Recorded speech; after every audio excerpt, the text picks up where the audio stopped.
الله الرحمن الرحيم ولتكملوا العدة ولتكبروا الله على ما هداكم ولعلكم تشكرون. صدق الله العظيم وبلغنا وسندنا رسوله النبي الأمين الكريم ونحن على ذلك لمن الشاهدين والشاكرين والحمد لله رب العالمين. فقد قال الله تبارك وتعالى في شأن حبيبه الكريم إعظاما وإكراما إجلالا وإكراما: إن الله وملائكته يصلون على النبي يا أيها الذين آمنوا صلوا عليه وسلموا تسليما. اللهم صل وسلم وزد وبارك على حبيبك ونبيك وخليلك سيدنا محمد وعلى آله وصحبه أفضل صلواتك وعدد معلوماتك وبارك وسلم. صلاة وسلاما عليك يا سيدي يا رسول الله صلی اللہ تعالی علیہ وسلم. کیا خبر کیا سزا مجھ کو ملتی، میرے آقا نے عزت بچا لی، فرد اسیاں میری مجھ سے لے کر کالی کملی میں اپنی چھپا لی. وہ عطا پر عطا کرنے والے اور ہم بھی نہیں کرنے والے، وہ عطا پر عطا کرنے والے اور ہم بھی نہیں کرنے والے. جیسے دیوڑی ہے ویسے بھکاری، جیسے داتا ہے ویسے سوالی. جیسے دیوڑی ہے ویسے بھکاری، جیسے داتا ہے ویسے سوالی. ہم مدینے سے کیا آ گئے ہیں، ہم مدینے سے کیا آ گئے ہیں، زندگی جیسے بجھ سی گئی ہے. گھر کے اندر فضا سونی سونی، گھر کے باہر سما خالی خالی، گھر کے باہر سما خالی خالی. معزز سامعین کرام، شیخ بزرگوں اور عزیز ساتھیوں، مسجد حاضہ کے خطیب و امام، مدت فیوزوں اور مسجد حاضہ کے انتظامیہ کے ذمہ داران اور محترم اور محتشم بزرگوں اور نوجوان ساتھیوں، اول تو اللہ تعالیٰ کا بے پناہ شکر عظیم ہے کہ اس مبارک محفل میں آپ اور ہم مرتبہ سے جمع ہونے کی اللہ تعالیٰ نے سعادت عطا فرمائی. والحمدللہ علی ذالک. معزز سامعین کرام، انسان اگر اللہ تعالیٰ کی شکر گزاری کرنے بیٹھ جائے اور ایک مرتبہ لکھنے لگ جائے کہ اللہ کے کیا کیا احسان ہے، کیا کیا اللہ تعالیٰ نے انسان پر احسان فرمایا ہے، اگر انسان اس کا احاطہ کرنے لگے تو وہ احسان جو اللہ نے اتنے ہیں، اس کے اتنے احسانات ہیں کہ وہ آپ شمار بھی نہیں کر سکتے اور اندازہ بھی نہیں لگا سکتے. وَإِن تَعُدُّوا نِعْمَتَ اللَّهِ لَا تُحْصُوهَا. اگر کوئی ارادہ کرنا چاہے کہ اللہ کی جو نعمتیں اور اس کے احسانات، کرم نوازیاں گننے بیٹھ جائیں، لا تحصوها، تو اس کو گن نہیں سکتا، اس کا احاطہ نہیں کیا جا سکتا. آپ کون سے احسان کو سوچیں گے؟ قربان اس محسن کریم کے قربان جائیے، احسان جس کا صورت احسان میں نہ تھا.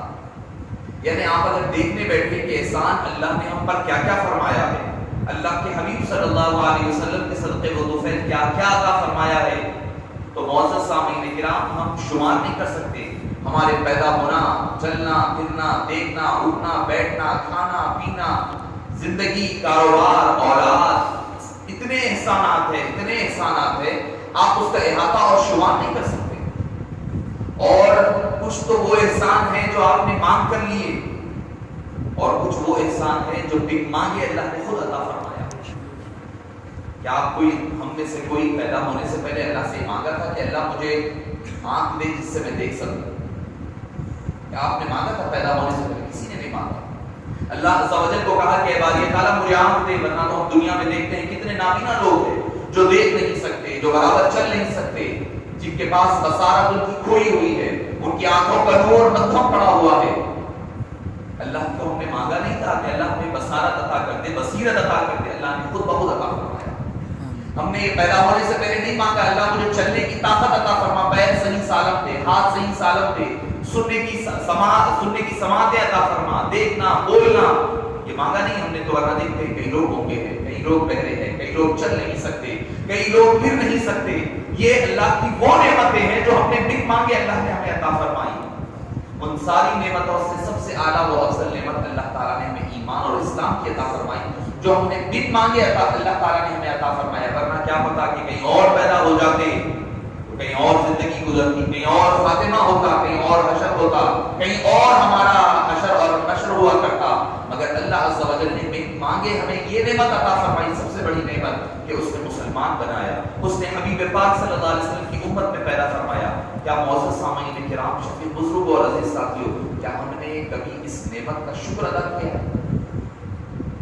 ہم تو اکثر یہ ہوتا ہے کہ جو نہیں ہے اس کا شکوہ شکایت ہوتی ہے, اللہ میرے پاس دوسرا بنگلہ کیوں نہیں ہے, ایک تو ہے رہنے کے لیے, ان کے پاس دو ہے, میرے پاس ایک ہی ہے, ابھی تک ایک پہ رکی ہوئی گاڑی, میرے پاس 2 ویلر ہے, 4 ویلر نہیں ہے, 4 ویلر ہے تو پھر دوسری 4 ویلر وہ ایڈوانس والی کیوں نہیں ہے, ایڈوانس والی ہے تو فلاں کیوں. شکوہ تو یہ ہوتا ہے انسان کا کہ میرے پاس جو نہیں ہے اس کا شکوہ کرتا ہے. کیا کبھی جو ہے اس کا کبھی آپ نے نعمتوں کو شکر ادا کیا؟ اور قربان چاہیے, آدمی مصیبت آنے پر صبر کرنا آسان ہے, نعمت ملنے پر شکر کرنا مشکل ہے. آدمی آسان ہے, آج والد کا انتقال ہوا ہے, آدمی آج روئے گا, کل نارمل ہوگا, بس تھوڑے دن جانے کے بعد, 1 مہینے کے بعد وہ نارمل صبر خود بخود آ جائے گا. صبر کرنا آسان ہے, شکر کرنا مشکل ہے. صبر ہوگا تو نیچرلی بھی اس کے اوپر ایسے حالات پیدا ہو جاتے ہیں جس سے وہ پہلے تو صبر آہستہ آہستہ کرنے, اور یہ اللہ کی نعمت انسان بھول جاتا ہے, واقعات جو ہوتے ہیں فوری بھول جاتا ہے, اور یہ اللہ کی نعمت ہے. آپ کو میں کہوں کہ یہ بھی اللہ کی نعمت ہے, بھول جانا یہ بھی نعمت ہے, اللہ کی بہت بڑی نعمت ہے. یہ حبیب پاک صلی اللہ علیہ وسلم نے ارشاد فرمایا, حضرت آدم علیہ السلام کے, حضرت داؤد علیہ السلام, حضرت آدم علیہ السلام کے بارے میں آتا ہے کہ حضرت آدم علیہ السلام کی مثال کا وقت آیا, انتقال کا وقت آیا, تو ملک الموت آ گئے, آ کر کہنے لگے کہ آپ کو دنیا سے حدیث پاک سے سیاست ہے, دنیا سے تشریف لے جانے کا وقت ہے. تو حضرت آدم نے کہا 40 سال ہے میرے پاس, 40 سال باقی ہے, بھی تجھے بتایا گیا تھا مجھے لائف اسپین, میری جو زندگی بتائی گئی تھی اس میں ابھی جو ہے 40 سال باقی ہے, بھی وقت نہیں آیا ہے. تو پتا کیا چلا, انبیاء کرام کو اللہ تعالیٰ یہ بھی عطا فرما دیتا ہے. ہم سمجھتے ہیں کہ ہم نبی سب برابر ہو جاتے ہیں, سمجھتے ہیں نہیں. کیا آپ کو پتا ہے کہ کب موت آنی ہے؟ آپ کو پتا ہے؟ مجھے نہیں پتا. کیا پتا, آج بیٹھا ہوا ہوں, قدم سوئے دنیا نظر سوئے مرقد, قدم سوئے مرقد نظر سوئے دنیا, ادھر دیکھتا ہے ادھر جا رہا ہے. ہمارا تو معاملہ یہ, ہمیں پتا نہیں کہ آج کی خبر ہے, کل کی پتا نہیں ہے. تو معزز سامعین, انبیاء کرام کو اطلاع رہتی ہے ہر چیز. اللہ تعالیٰ حضرت آدم کو اطلاع دے دی کہ آپ کی عمر شریف یہ ہوگی, 40 سال باقی تھے, 1000 سال کی عمر کہیں گئی تو 40 سال باقی ہے. تو ملک الموت آیا تو کہنے لگے کہ 40 سال باقی ہے. آپ نے حضرت ملک الموت نے عرض کیا, بادل یہ ہے ابو البشر, یقیناً آپ کی زندگی کے 40 سال باقی ہے, مگر جب اللہ تعالیٰ نے تخلیق فرمائی تھی تو آپ نے اپنی ساری قیامت تک آنے والی اولاد کو آپ نے دیکھا, اللہ نے آپ کو دکھایا ساری اولاد قیامت تک, ہم سب. تو اس میں ایک بہت ہی چمکدار شخصیت نظر آئی, نمایاں شخصیت نظر آئی, وہ تھی حضرت داؤد علیہ السلام کی ذات مبارکہ. پوچھا کہ کون ہے باری تعالیٰ میری اولاد کی؟ بولے ایک نبی پیدا ہوں گے, میں کتاب ان کو زبور دے کر کے روانہ کروں گا اور ان کو آواز دوں گا, صوتی معجزہ دوں گا. جب وہ میری حمد و ثنا بیان کریں گے تو ایسی حمد و ثنا بیان کریں گے, اس قدر رقت ہوگی, اس قدر گریہ گزاری ہوگی, اس قدر ان کی آواز میں, ان کی حمد و ثنا میں, مناجات میں اس قدر کشش ہوگی کہ ان کے گھر کے اوپر پرندے بھی آ کر ٹھہر جائیں گے اور ان کی حمد و ثنا کے ساتھ وہ بھی حمد و ثنا کرنے لگیں گے. پہاڑ بھی ان کی حمد و ثنا کے ساتھ اللہ کی کبریائی بیان کرنے لگیں گے, اللہ کی بڑائی, اللہ کی حمد و ثنا, تسبیح و تحلیل کرنے لگیں گے. حضرت آدم علیہ السلام بڑے خوش ہو گئے, میری اولاد میں اللہ نے ایسے بھی عطا فرمائے. تو حضرت آدم علیہ السلام نے فرمایا کہ عمر کتنی ہے؟ اللہ نے فرمایا کہ 60 سال ہے. فرمایا کہ میرے اوپر سے اور میری بتایا گیا یہ ہے, تو 40 سال داؤد علیہ السلام کو دے دو, میرے اس بیٹے کو دے دو. تو اللہ تعالیٰ نے فرمایا ٹھیک ہے. جب کی بات ہے, پیدائش کی بات, اور حضرت سیدنا آدم علیہ السلام بھول گئے. بعد میں جو 40 سال حضرت ملک الموت کو میں نے دیا, میں بھول گئے. اللہ تعالیٰ نے فرمایا ٹھیک ہے، حضرت داؤد کی عمر بھی پوری ہوگی، حضرت آدم کی عمر بھی پوری ہوگی، 40 سال کم نہیں ہوں گے، ان کے بھی پورے کریں گے۔ تو آپ صلی اللہ علیہ وسلم نے یہ حدیث پاک ذکر فرما کر کے فرمایا کہ حضرت سیدنا آدم علیہ السلام بھولے تو اللہ تعالیٰ نے بطور نعمت اس امت میں بھی بھولنے کی خاصیت رکھی ہے۔ تو میں یہ بات عرض کر رہا تھا، تو بھولنا ایک بہت بڑی نعمت ہے۔ آپ بولیں گے بھولنا نعمت ہے، بول رہے ہیں جی یقیناً نعمت ہے، بھولنا بہت بڑی نعمت ہے۔ اگر آدمی آج انتقال کسی کا ہوا، بیٹے کا ہوا، والد کا ہوا، آج کا جو غم ہے کل نہیں رہتا، کل کا جو غم ہے پرسوں نہیں رہتا، پرسوں کا پرسوں نہیں رہتا، 1 مہینے کے بعد وہ غم ڈائلیوٹ ہو جاتا، آدمی بھول جاتا، دوسری چیزیں آ جاتی ہیں، دوسرے کام پر اس غم پر حاوی ہو جاتی ہے۔ اگر یہ نہ ہوگا، پہلے دن کا غم 1 سال کے بعد ہی رہے گا تو آدمی جی نہیں سکتا، آدمی مر جائے گا، آدمی زندہ نہیں رہ سکتا۔ اگر آج کا غم 1 ماہ کے بعد رہے، 1 سال کے بعد رہے، آدمی زندہ نہیں رہ سکتا۔ آپ ذرا اپنے تصورات میں کوئی اپنے کو آپ نے کھویا ہوگا، کوئی والدین ہوں گے، والد ہوں گے، ماں باپ، اولاد، کوئی آپ کے جس کو آپ بہت چاہتے تھے، ان کے انتقال کے دن کا جو غم تھا آپ کو، آپ دیکھیں کہ 1 مہینے کے بعد وہ غم آپ کو نہیں ہوگا۔ کیوں؟ اللہ نے بھلا دیا ہے۔ اگر آدمی نہ بھولے تو جی نہیں سکتا۔ تو معزز سامعین کرام، یہ بھی اللہ کی نعمت ہے کہ اللہ تعالیٰ نے یہ بھی بطور نعمت ہم نے وصیت فرما دی کہ جو آدمی کرتا ہے وہ بھول جایا کرتا ہے، بھول جانا بھی ایک قسم کی نعمت ہے۔ اچھا، اس میں بات آئی تو عرض کر دو، اسی لیے قرآن کریم نے فرمایا وَاسْتَشْهِدُوا شَهِيدَيْنِ مِنْ رِجَالِكُمْ فَإِنْ لَمْ يَكُونَا رَجُلَيْنِ فَرَجُلٌ وَامْرَأَتَانِ مِمَّنْ تَرْضَوْنَ مِنَ الشُّهَدَاءِ۔ فرمایا کہ گواہی دینا ہے تو مرد 2 ہو، اگر مرد 2 نہیں ہے تو 1 مرد ہو اور 2 عورتیں ہو۔ اور قرآن نے اس کی حکمت بیان فرمائی، کیا فرمایا؟ اگر ایک خاتون بھول جائے تو دوسری خاتون اس کو یاد دلا دے۔ یہ اللہ نے حکمت بیان فرمائی۔ لوگ یہ سمجھتے ہیں ارے عورتوں کے حقوق کو دبا دیا اسلام نے، مرد جو ہے مرد کے ایکول 2 عورتیں ہو گئی ہے، برابری نہیں ہے، ایکوالٹی نہیں ہے۔ اسلام کا ایکوالٹی کا کانسیپٹ آپ سمجھیں گے، اسلام میں ایکوالٹی کا منصب کانسیپٹ علیحدہ ہے۔ دنیاوی طور پر ہم جو سمجھتے ہیں وہ اسلام کا منصب نہیں ہے۔ لوگ کہتے ہیں بھائی برابری نہیں ہے، دیکھو 2 عورتیں ہونا کہ 1 آدمی ہونا، گواہی میں بھی ویسے ہی ہے وغیرہ ہے۔ وہ وجہ کیا ہے؟ وجہ یہ ہے کہ مرد حضرات کم بھولتے ہیں، عورتیں زیادہ، اللہ نے ان میں زیادہ بھولنے کی عادت رکھی، اس کی بھی حکمت، وہ بھی نعمت ہے۔ میں بات اپنی شروع کیا تھا اللہ کی شکر گزاری نعمت کے حوالے سے، مگر یہ بھی اللہ کی ایک نعمت ہے۔ اس کی آپ کو ایک تھوڑا ایگزامپل دیتا ہوں، سمجھ میں آ جائے گی۔ ہر گھر کی کہانی ہے، کوئی خواتین بھی سن رہے ہوں گے، یہ ہر گھر کی کہانی ہے جو میں آپ کو بیان کرنے جا رہا ہوں، ہر گھر میں ہوتا ہے۔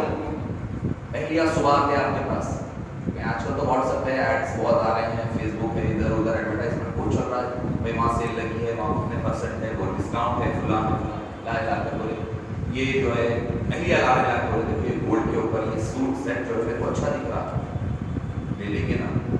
آپ پہلے تو سنی انسنی کر دیتے، آدھی بات سنتے، ہاں ٹھیک ہے سنیں، اپنے کام میں بزی ہوں، بیچاری نے اپنی اچھی بات لے کر آئی، اچھی اس کے اعتبار سے اچھی ہے یقیناً، اگر نہیں کوئی اچھا مشورہ بھی لے کر آتی ہے تو آپ کیا کرتے ہیں؟ سنی انسنی، ہاں ٹھیک ہے تمہارا کیا مانتے ہیں، چھوڑ دیتے ہیں بات کو کہ بیچارے دن میں 25 مرتبہ اچھے آئیڈیاز لاتے، اس میں سب کتنے مشورہ کے قبول کرتے نہیں کرتے۔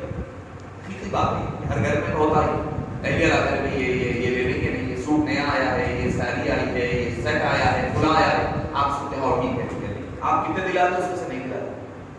تو آپ جب اس کو بیچاری اچھا مشورہ بھی لے کر آئے یا کوئی چیز اپنی پسند کی لے کر آئے اور آپ اس کی بات کو رد کر دیے، ریجیکٹ کر دیے، اس کے دل کو تکلیف پہنچتی، کسی کو بھی پہنچتی، چھوٹے بچے کو پہنچتی، چھوٹا بچہ آ کر بولا بابا چاکلیٹ دلاؤ، آپ نہیں دلائے، دل کو تکلیف پہنچتی، مگر تھوڑی دیر بعد وہ بھول جاتا۔ تو ہوتا کیا؟ اہلیہ خواتین کو ایک لے کر آئی، یہ گناہ ہے، یہ لیں گے، آپ انکار کر دیے، اس کے دل کو ٹھیس پہنچتی، تکلیف پہنچتی، مگر اگر وہ ٹھیس اور تکلیف کو دل میں بٹھا کر رکھ لے، بھول نہ جائے، تو آپ کو دوسرے ٹائم کا کھانا نہیں ملتا۔ اگر آپ اہلیہ آپ کے دل میں جو اس کو ٹھیس پہنچی، تکلیف پہنچی، اگر وہ بھول نہ جائے، نہ بھولے، اچھا بھول جاتی ہے، پھر 1-2 گھنٹے سے پھر دوسرا آفر لا، یہ کیسا ہے، پھر آپ کیا فرماتے اس کے بارے میں، پھر شام تک تیسرا آتا، شام تک رات تک چوتھا آتا۔ تو معزز سامعین کرام، میں عرض کر رہا تھا کہ خواتین کی بھولنے کی عادت زیادہ ہوتی ہے، کیوں؟ اگر نہ بھولے تو پھر دوسرے مسائل ہوتے ہیں، تو بھول جاتے ہیں، بھولنے کی عادت زیادہ ہے، تو اللہ نے فرمایا ان کی کی گواہی 2 رکھو، مرد کی 1 رکھو، 2 رکھو، ان کی ایک مرد کے مقابل میں 2 رکھو، اگر ایک خاتون ڈوب جائے تو دوسری خاتون کو یاد کیا۔ تو میں عرض کر رہا تھا نعمت پر شکر، نعمت پر آغاز کیا تھا اپنی گفتگو کا، تو یہ بڑی اہم بات ہے کہ صبر کرنا آسان ہے، شکر کرنا مشکل ہے۔ اسی لیے اللہ نے قرآن کریم میں فرمایا وَقَلِيلٌ مِّنْ عِبَادِيَ الشَّكُورُ، شکر گزار بہت تھوڑے بندے ہیں میرے۔ بندہ جب مصیبت آتی گڑ گڑا کے پکارتا ہے اللہ کو، تہجد میں بھی جاگ رہا ہے، اٹھ رہا ہے، نمازیں ہو رہی ہے، اللہ کو گڑ گڑا کر پکار رہا ہے، یہ ہو رہا ہے، وہ منتیں مانگ رہا ہے، فلاں کر رہا ہے، سب ہو رہا ہے، مگر جب اللہ نعمت عطا کر دے دوسرے دن سے وہ نظر نہیں آتا مسجد، وہ سمجھتا ہے کہ میری محنت کا صلہ، جو بھی چیز ملتی ہے وہ یہ سمجھتا ہے کہ میری محنت کا صلہ ہے، میں نے ایسے کام کیا، میں نے دن رات ایک کر کیا، اس وجہ سے مجھے یہ ملا ہے۔ یہ بندے کی ناشکری ہوتی ہے، بندہ ناشکری فوری طور پر کرتا ہے۔ اللہ تعالیٰ فرماتا ہے وَإِن شَكَرْتُمْ لَأَزِيدَنَّكُمْ، اگر تم شکر گزاری کرو گے اور زیادہ کرو گا، وَلَئِن كَفَرْتُمْ إِنَّ عَذَابِي لَشَدِيدٌ، اگر کفر کرو گے تو میرا عذاب سخت ہے، یعنی جو شکر اللہ نے جو نعمت دی ہے اس کی ناشکری کرو گے تو پھر تمہارے اوپر شدید عذاب ہوگا۔ جس آیت کریمہ کو کی میں نے تلاوت کا شرف حاصل کیا، آج کے تعلق سے اور خصوصیت کے ساتھ یہ آیت کریمہ آج ہی کے دن کے لیے فٹ ہوتی ہے جو میں نے آپ کے سامنے تلاوت کی۔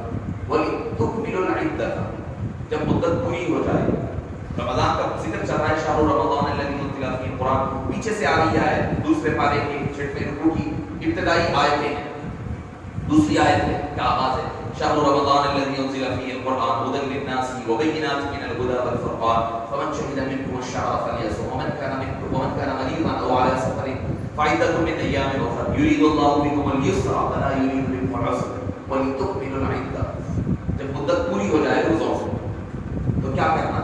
اب رمضان ہو سکتا ہے کہ آج آخر ہو یا ایک اور روزہ اور ملے، یا آج ختم ہو یا کل ختم ہو۔ وَلِتُكْمِلُوا الْعِدَّةَ، جب مدت پوری ہو جائے روزوں تو اب کیا کرنا؟ اللہ تعالیٰ قرآن میں ہمیں بتا رہا ہے، قرآن ہر چیز کی طرف انسان کی ہدایت کا سرچشمہ اور گائیڈ کرتا ہے، ضرورت ہے اس کو باریک بینی سے سمجھنے کی، اس میں غور و فکر کے ساتھ۔ ایسا بھی نہیں کہ آج کل آسانیاں یہ ہو گئی کہ یہ سمجھ رہے ہیں کہ ہر چیز اپنے طور پر ٹھیک ہے، قرآن کھولو پڑھ لو سمجھ جا سکتے ہیں۔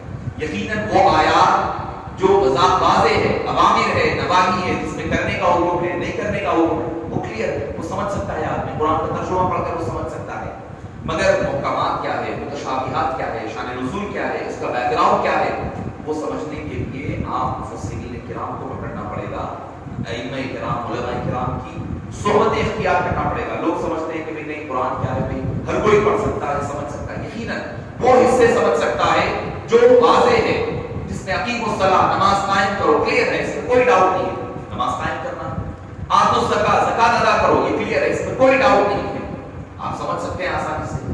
مگر کچھ معاملات ایسے ہیں، قرآن کریم کی آیات ایسی ہیں جس کو آپ عام طور پہ نہیں سمجھ سکتے، ظاہری معنی جو سمجھ میں آ رہا ہے وہ دیکھ کر کے پڑھ کر کے نہیں سمجھ سکتے آپ۔ اس کی مثال میں آپ کے اسی کے حوالے سے، رمضان المبارک کے حوالے سے آگے کی میں نے جو آیت پڑھی ہے اس کے نیچے آ رہی ہے، حضرت عدی بن حاتم الطائی، حاتم طائی نام آپ نے سنا ہے اکثر، ان کے بیٹے حضرت علی جو آپ صلی اللہ علیہ وسلم کے صحابی تھے، انہوں نے کیا کیا، ایمان لائے، لانے کے بعد رمضان کا مہینہ آ گیا۔ اب رمضان کی قرآن کریم کیا کہتا ہے کہ کلوا واشربوا، کھاؤ پیو، حتی یتبین لکم الخیط الابیض من الخیط الاسود، جب تک کہ کالے اور سفید دھاگے میں فرق محسوس نہ ہو جائے جب تک کھاؤ پیو۔ قرآن کا حکم، دوسرے پارے کا قرآن کے واضح، وکلوا، کھاؤ، واشربوا اور پیو، حتی یہاں تک کہ یتبین ظاہر ہو جائے، لکم الخیط الابیض من الخیط الاسود، کالا دھاگا اور سفید دھاگا کلیئرٹی نظر دونوں میں فرق محسوس ہونے نہ لگ جائے جب تک کھاؤ پیو۔ سحری کی بات ہو رہی ہے، سحری میں کھانے کی بات ہو رہی ہے قرآن کریم، اور یہ بھی حبیب پاک صلی اللہ علیہ وسلم کے صدقے میں عطا ہوا۔ ہم آج قرآن تو میں اپنی گفتگو کا اختتام کروں گا کہ ایک ہوتا ہے بندے کا حق، ایک ہوتا ہے اللہ کا حق، دوسرا ہوتا ہے بندے کا حق، تیسرا ہوتا ہے حبیب پاک کا حق۔ ہم تو یہ سمجھتے ہیں ہم نے رمضان کو پکڑ لیا، قرآن کو پکڑ لیا، ایمان ہے، ایماندار ہے، قرآن پڑھ رہے ہیں، سب کچھ ہے، مگر معزز سامعین کرام، اگر صاحب قرآن کو ہم چھوڑ دیں گے تو یاد رکھیں نا قرآن قرآن ہے، نہ رمضان رمضان ہے، نہ شب قدر ہے، جب تک کہ حبیب پاک کی ذات مبارکہ نہیں آتی۔ پہلے ابتدائے اسلام میں رات میں کھانے کی اجازت نہیں تھی، ہم لوگ تو ماشاءاللہ ہر جگہ پہ وہاں بنی مچھلی ہے کہ وہاں جا رہے ہیں، وہاں وہاں وہ اچھا ہے وہاں جا کے کھا رہے ہیں، رات بھر کھا رہے ہیں ہم لوگ، کھانے کی رات بنایا ہوا ہے. پہلے صحابہ کرام کے دور میں رات میں اگر آدمی سو جائے، سو کے اٹھ جائے تو دوسرے دن کا روزہ شروع ہو جاتا. رات میں کھانے کی اجازت نہیں تھی. اگر آپ مغرب کے بعد کوئی سو گئے، سو کر پھر اٹھے، اٹھتے ہی دوسرے دن کا روزہ شروع، صحیح تک انتظار نہیں تھا. بخاری شریف کے الفاظ ہیں، بخاری شریف کی حدیث پاک ہے. یہ آیت کب نازل ہوئی؟ اس کی شان نزول کتاب و تفسیر میں آتا ہے. ایک صحابی رسول تھے حضرت غرسان، ایسے کوئی نام ہے، تھوڑا مختلف نام ہے. وہ دن بھر لکڑی کاٹ کر کے آئے، جنگل میں آئے، آنے کے بعد اپنے گھر پہنچے. پہنچنے کے بعد اپنی اہلیہ کو کہا کہ بھی کھانے کے لیے کچھ ہے تو لاؤ، ہمارے افطار کے دستر پر آپ اپنا دستر تصور میں لائیں. صحابہ کرام کا دور حبیب پاک صلی اللہ علیہ وسلم کے دور مبارک سے میں لائیں. ہمارا دستر آباد ہے، ہر قسم کی غذاؤں سے آباد ہے، ہر قسم کے میووں سے آباد ہے، مشروبات سے آباد ہے. ان کے گھر میں روزہ کھولنے کے لیے کوئی چیز نہیں ہوا. ان کے دستروں کو، ان کے روزوں کو بھی تصور میں لائیں. ان کی اہلیہ نے کہا کہ گھر میں کھانے کے لیے کچھ نہیں. انہوں نے کہا آپ تھوڑی دیر انتظار کریے، میں کہیں اور سے انتظام کر لاتی ہوں. وہ گئے، جا کر کے انتظام کر کے لانے تک شوہر کی آنکھ لگ گئی اور وہ سو گئے. آنکھ لگ گئی ان کی. جب بیدار ہوئے دوسرے دن کا روزہ شروع ہو گیا. شریعت کے مطابق تھا. ایسا نہیں کہ کوئی قصہ کہانی کوئی بنو اسرائیل کے دور کی بات نہیں، یہ حبیب پاک صلی اللہ علیہ وسلم کے دور مبارک کی بات کہہ رہا ہوں.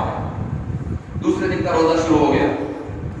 اب اس کے بعد ہم کنٹینیو کر رہے ہیں روزہ.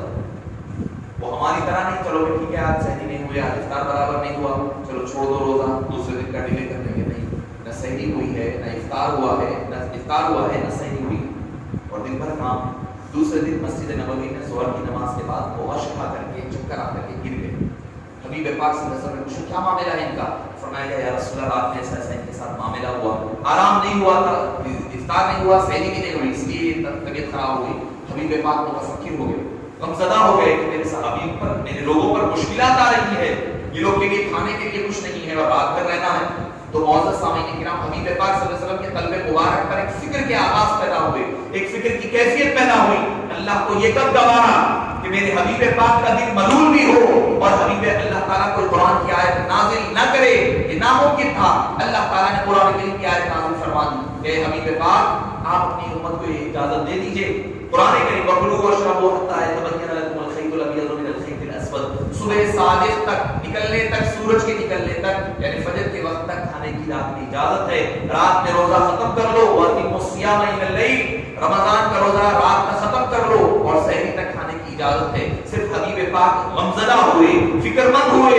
اللہ تعالیٰ نے امت کو قیامت تک آنے والے ہم سب کے لیے اجازت مرحمت فرما دی. ہم تو ابھی یہ ہے کہ افطار کا ٹائم دیکھتے رہتے، کب افطار کا ٹائم ہوگا، کب کھجور کھانا، کب پانی، گرمی ہے، پریشانی ہے، مصیبت ہے، مسائل ہے. اندازہ لگائیے اگر رات بھر روزہ رہتا، سحری تو سحری کھانے کا رہتا انتظام، تو آپ خود اندازہ لگائیے کس کا صدقہ ہے. حبیب پاک صلی اللہ علیہ وسلم کے صدقے و دوسرے اللہ نے اس امت کو عطا فرمایا. تو میں اس کا رہا تھا کہ حضرت عتیق ہاتھ بتائی کیا کیے، 2 دھاگے لے کر بیٹھ گئے. دھاگے ہیں دونوں رکھ لیے سامنے، سحری کر رہے ہیں، کھاتے جا رہے ہیں. قرآن کی آیت ہے، واضح آیت ہے، سمجھ میں آ رہی ہے. الفاظ اگر آپ ترجمہ جو عربی سمجھتے ہیں وہ سمجھ سکتے ہیں. وَكُلُوا وَاشْرَبُوا حَتَّىٰ يَتَبَيَّنَ لَكُمُ الْخَيْطُ الْأَبْيَضُ مِنَ الْخَيْطِ الْأَسْوَدِ. کھا رہے ہیں دیر ہو گئی، فرق سمجھ میں نہیں آ رہا. وہ دیر تک کھاتے رہے. جو ڈاؤٹ ہوا کہ کیا ہے کہ سحری کا ٹائم ختم ہو گیا، روک دیے. آپ صلی اللہ علیہ وسلم کے سامنے گئے، جا کر عرض کرنے لگے یا رسول اللہ صلی اللہ علیہ وسلم، آج معاملہ میرے ساتھ عجیب ہوا. کیا ہوا؟ بولے ایسا ایسا معاملہ ہوا کہ میں 2 دھاگے لے کر بیٹھ گیا اور کھاتے رہا سحری. دونوں میں فرق وہ دیر تک نظر نہیں آیا. بولے کیوں؟ بولے قرآن کی آیت ہے نا، جب تک 2 دھاگوں کے کالے اور سفید فرق میں سوا کھاتے رہو. بولے اے ابھی اس کا مطلب بولیے. اس قرآن کی آیت کا مطلب وہ نہیں ہے جو تم سمجھے ہو. صحابی رسول ہیں، عربی جاننے والے ہیں، عرب میں رہنے والے ہیں، عربی بول چال ہے، صبح و شام عربی بول رہے ہیں. حبیب پاک صلی اللہ علیہ وسلم کے صحبت یافتہ ہے، مگر حبیب پاک کیا فرما رہے ہیں؟ اے عزیز، تم نے جو معنی سمجھا ہے اس آیت کے وہ معنی نہیں ہے. تو پتا کیا چلا کہ قرآن کریم کے جو آیات ہیں ان آیات کو سمجھنے کے لیے کسی اہل سنت والجماعت کے کسی عالم یا مفسر کو سمجھنا پڑے گا، ان کی صحبت میں رہ کر کے سیکھنا پڑے گا، تب جا کر کے قرآن سمجھ میں آتا ہے. یوں نہ سمجھو کہ تفسیر قرآن کو پہلے تفسیر خیر الرشد چاہتے ہیں. عشق مصطفیٰ نہیں ہوگا تو قرآن کے عہدے نہیں کھلتے. قرآن نہیں سمجھ میں آتا جب تک کہ حبیب پاک کا ادب اور تعظیم سمجھ میں نہ آئے. تو پوچھے پھر یا رسول اس کا معنی کیا ہے, اس آیت کا معنی کیا ہے؟ آپ نے فرمایا جب صبح صادق ہوتی ہے یعنی فجر کا وقت آتا ہے تو رات کیا ہوتی, پوری رات اندھیری ہو جاتی, پورا آسمان پہ اندھیرا چھا جاتا, سورج نہیں چاند چلا گیا آج کے دنوں میں پورا اندھیرا رہتا ہے. جب صبح ہونے آتی ہے تو سورج نکلنے سے پہلے اپنے آثار چھوڑتا ہے, کیا کہ وہ روشنی کی ایک لائن آتی ہے صبح صادق سے پہلے, سورج نکلنے سے پہلے بول رہا ہوں, ایک لائن نکلتی ہے, ایک لائن آ کر کے کیا کرتی ہے آسمان پر آتی ہے اور جو کالا اندھیرا ہوتا ہے اس کو کاٹ دیتی ہے. تو وہاں ایک لائن بنتی ہے, اس طرف ایک وائٹ لائن دکھتی ہے, پیچھے سفید ہوتا ہے, سامنے کالا ہوتا ہے. آپ صلی اللہ علیہ وسلم نے فرمایا اس سے مراد وہ ہے ایک کالی لائن, ایک سفید لائن, وائٹ دھاگا, کالا دھاگا جو قرآن نے مثال دی ہے اس سے مراد سورج کا نکلنا, فجر کا نکلنا اور فجر کا طلوع ہونا ہے, نہ کہ حقیقت میں دو دھاگوں کا ظاہر ہونا. معزز سامعین کرام, تو پتہ کیا چلا کہ قرآن کریم کو سمجھنا ہے تو قرآن کریم کے جو ایکسپرٹ ہوتے ہیں ان کو سمجھ پکڑنا پڑے گا. اور قرآن بھی کہتا ہے فاسألوا اہل الذکر ان کنتم لا تعلمون, اگر تمہیں کوئی چیز نہیں پتا ہے تو اس کے ایکسپرٹ سے پوچھو. ایکسپرٹ سے قرآن کہہ رہا ہے, یہ اصول دے دیا ہے, ایکسپرٹ سے پوچھو. ڈاکٹر ہے, ڈاکٹر اگر ہے تو ڈاکٹر کے پاس جا کے پوچھنا پڑے گا کہ کوئی بیماری ہوئی تو ڈاکٹر کے پاس جاتے ہیں. تو ہر فیلڈ کا ایک ایکسپرٹ ہوتا ہے, جو ایکسپرٹ ہے اس کے پاس جا کر پوچھیں گے تو وہ مانے گا اور وہ کتاب کھل جایا کرے گا. تو میں عرض کر رہا تھا اللہ تعالیٰ فرماتا ہے وَلِتُكْمِلُوا الْعِدَّةَ, جب مکمل ہو جائے مدت تو اب کرنا کیا ہے, وَلِتُكَبِّرُوا اللَّهَ, پہلا کام اللہ کی کبریائی اور بڑائی بیان کرنا, اللہ کی کبریائی اور بڑائی بیان کرنا ہے. یہ نہیں کہ کس لیے بیان کرنا ہے, بتانا ہے باری تعالیٰ تو نے مجھے روزہ رکھنے کی توفیق نصیب فرمائی, تو نے مجھے تراویح کی توفیق نصیب فرمائی, قرآن کی تلاوت, سماعت, صدقہ, خیرات, جو کچھ تو نے عطا فرمایا اس میں میرا اپنا کوئی کمال نہیں ہے, تیرا فضل تھا, تیرا رحم تھا, تیرا کرم تھا, تو نے مجھے توفیق عطا فرمائی. بڑائی تو صرف تیری ہے, میری تو عاجزی اور انکساری تیرے سامنے پیش ہے. وَلِتُكَبِّرُوا اللَّهَ, اللہ کی کبریائی بیان کی جائے. علامہ ہداکم, کس بات کر کے اس نے ہمیں ہدایت عطا فرمائی. علامہ ہداکم وَلَعَلَّكُمْ تَشْكُرُونَ, تاکہ ہم شکر گزار بندے بن جائیں. حضرت سفیان ثوری رحمہ اللہ فرماتے ہیں کہ عبادت کے بعد جو تکبر پیدا ہوتا ہے, بڑی خاص بات فرمائی, فرمایا عبادت کے بعد جو تکبر پیدا ہوتا ہے وہ بہت ڈینجر ہے. اس سے زیادہ بہتر کیا ہے, ایک گناہ کرنے کے بعد بندے میں جو ندامت اور شرمندگی پیدا ہوتی ہے وہ بہتر ہے اس عبادت کے تکبر سے. ہم عبادت کر رہے ہیں, نماز پڑھ لے رہے, نماز ڈالر چلا کر چل رہے ہیں, ہاں روزے پورے رہا, میرے 4 خوراک ہوئے, 5 خوراک ہوئے میرے, میں جو ہے سب قرآن اتنے ختم کر لیا, میں ایسا ہو گیا ویسا ہو گیا. آدمی میں یہ جو تکبر پیدا ہوتا ہے یہ تکبر بہت بڑا ہوتا ہے. یہ تکبر نظر بھی نہیں آتا, سامنے والے کو آپ گرا کر دیکھ رہے ہیں, تمہارے کیا کام ہوئی, تراویح بھی نہیں پڑھے, آپ وہ بھی نہیں کرے, یہ دن اللہ نے ہدایت دی, اس کا شکر ادا کرے. اگر اللہ ہمیں بھی ہدایت نہ دیتا, ہو سکتا ہے کہ جسے ہدایت نہ ملی ہو وہ نادم ہے, دل سے نادم ہو گیا ہے, اللہ دل کے احوال جاننے والا ہے, دل میں وہ نادم ہو کر کے توبہ کر لے تو اس کا مرتبہ عبادت گزار ہے, عبادتیں کیا ہے, مگر اس کے اندر تکبر اور غرور پیدا ہوا ہے. اس سے بہتر وہ بندہ ہے جو مہینہ بھر عبادت نہ کیا ہوگا, کوئی مجبوری نہیں ہوگی, مگر آخر میں اللہ کے دربار میں سچے دل سے توبہ کر لیا, اللہ تعالیٰ اس کی توبہ قبول فرمائے. تو معزز سامعین کرام, عبادت کا غرور بہت بڑا. امام جعفر صادق رحمہ اللہ فرماتے ہیں کہ میں جب نماز پڑھتا ہوں, جب وہ نماز پڑھتے ہیں, نماز ختم ہوتی تو نماز کے بعد رات بھر عبادت کرتے ہیں, رات بھر تو رمضان آتا ہے تو عبادت کرتے ہیں. وہ لوگوں کی رات بھر عبادتیں ہوا کرتی, سال بھر عبادتیں ہوا کرتی, رات بھر عبادت ہوتی, صبح اٹھ کر اللہ کے دربار دعا کرتے ہیں, باری تعالیٰ میں مجھ سے گناہ ہو گیا ہے, معاف فرما دے. لوگوں نے پوچھا آپ سے گناہ کیا ہوا, رات بھر تو آپ عبادت میں رہے, رات بھر اللہ کی بندگی میں رہے, نمازیں ہو رہی تھی, گریہ گزاری ہو رہی تھی, منایا جا رہا تھا, پھر آپ سے گناہ کیا ہوا؟ فرمانے لگے کہ میں اللہ کے دربار میں ٹھہرنے کا قابل نہیں تھا, اس کے دربار میں ٹھہر گیا, یہ سب سے بڑا گناہ ہو گیا. معزز سامعین کرام, عبادت کرنے کے بعد خود فرماتے ہیں مجھے جب نماز پڑھتا ہوں تو مجھے غرور اور تکبر پیدا ہونے لگتا ہے اپنے اندر, بھائی میں نمازی ہوں, میں عبادتیں کر رہا ہوں, یہ میرے روزے نماز مجھے بخشوائیں گے, غرور اور تکبر پیدا ہونے لگتا ہے. تو فرماتے ہیں کہ جب میں, مگر ایک مجھے جب میں نماز کے آخر میں پہنچتا ہوں تب مجھے دلاسا مل جاتا ہے کہ میرا غرور اللہ تعالیٰ نے کاٹ دیا. وہ کیسے؟ جب یہاں پہنچتا ہوں, اللہم انی ظلمت نفسی ظلما کثیرا ولا يغفر الذنوب الا انت فاغفر لي مغفرة من عندك وارحمني انك انت الغفور الرحیم. میں جب یہ دعا پڑھ لیتا ہوں تو مجھے یقین ہوتا ہے کہ میرے اندر کا غرور اللہ نے یہاں ختم کر دیا. کیوں؟ کہہ رہے ہیں اللہم انی ظلمت نفسی، اے اللہ میں نے اپنے آپ پر ظلم کر لیا. بھئی کون سا ظلم کیا؟ اللہ نے نماز پڑھنے کے لیے کہا تھا، نماز پڑھ رہے ہیں آپ، سجدہ بھی کیا، رکوع بھی کیا، قرات بھی کیا، سماعت بھی کیا، پھر کون سا ظلم کیا؟ فرماتے ہیں کہ جو غرور اور تکبر پیدا ہوتا ہے وہ سب سے بڑا ظلم ہوتا ہے. وہ ظلم اللہ تعالیٰ عبادت کے آخر میں آپ کو ختم کر رہا ہے دعا کروا کر کے، دعائے معصورہ کے ذریعے سے، یہ کہتے ہوئے کہ اللہ میں اپنے آپ پر ظلم کر لیا، گناہ کر لیا، وہ معاف فرما دیا. تو معزز سامعین کرام، جب عبادت کرے بندہ، کرنے کے بعد عاجزی انکساری اختیار کرے، سب سے بڑا کرنے کا کام ہوتا ہے. مسلم شریف میں آتا ہے، ریاض الصالحین میں امام نووی نے نقل کیا کہ بنو اسرائیل کا ایک شخص ہوگا جو 70 سال دن میں جہاد کرتا، رات بھر عبادت کی. 70 سال، 70 ایئرس، معمولی بات نہیں، ایک دن دو دن نہیں، 70 سال تک دن میں وہ جہاد کرتا، رات میں عبادتیں کرتا، رات بھر عبادتیں، اور گھر چھوڑ کر کے جنگلات کا سہارا لے کر چلا گیا. وہاں پر اللہ تعالیٰ نے اس کے لیے ایک انگور کی بیل پیدا فرما دی، انگور کھاتا، چشمہ بہ رہا ہے، اس سے پانی پیتا، گزارا ہوتا اس کا 70 سال. اب اس کے بعد قیامت کے دن وہ اللہ کے دربار میں جائے گا.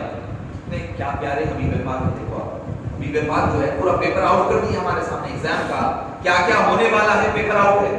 آپ نے کبھی ایسا ایگزام دیکھا ہے کہ ایگزام میں بتا دیا گیا کہ یہ کویسچن آئے گا اور اس کویسچن کا آنسر بھی بتا دیا گیا؟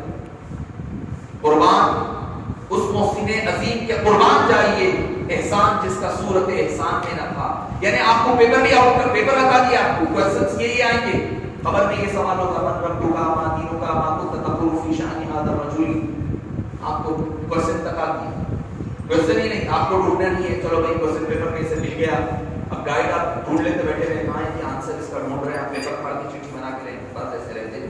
کویسچن مل بھی گیا تو آنسر یاد بھی نہیں کرتے، وہ بھی چٹھی بنا رہتے. صحیح کرو کوئی بچے آپ نہیں بچوں کی بات کر بات ہے چٹھی کیا نہیں کرنی چاہیے. حبیب پاک صلی اللہ علیہ وسلم نے فرمایا بشنا فلیس منا، جس نے ہمیں دھوکہ دیا تو ہم میں سے دھوکہ نہیں ہے.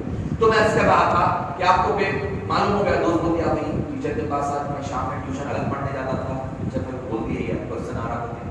اب آپ گائیڈ نکال کے بک نکال کے ریڈر ڈھونڈ رہے ہیں، کویسچن پیپر پڑھنا ہے، آپ بنائیں گے چٹھی تو پڑھ تو لیں گے، پڑھ لیں گے تھوڑے شریف ہے تو پڑھ لیں گے، تھوڑا اور لگا وہ ہے آگے کے دوسرے لیٹریٹ کے تو پڑھ لے کے رکھ لیں گے، چٹھی منیمائز کرا لیں گے.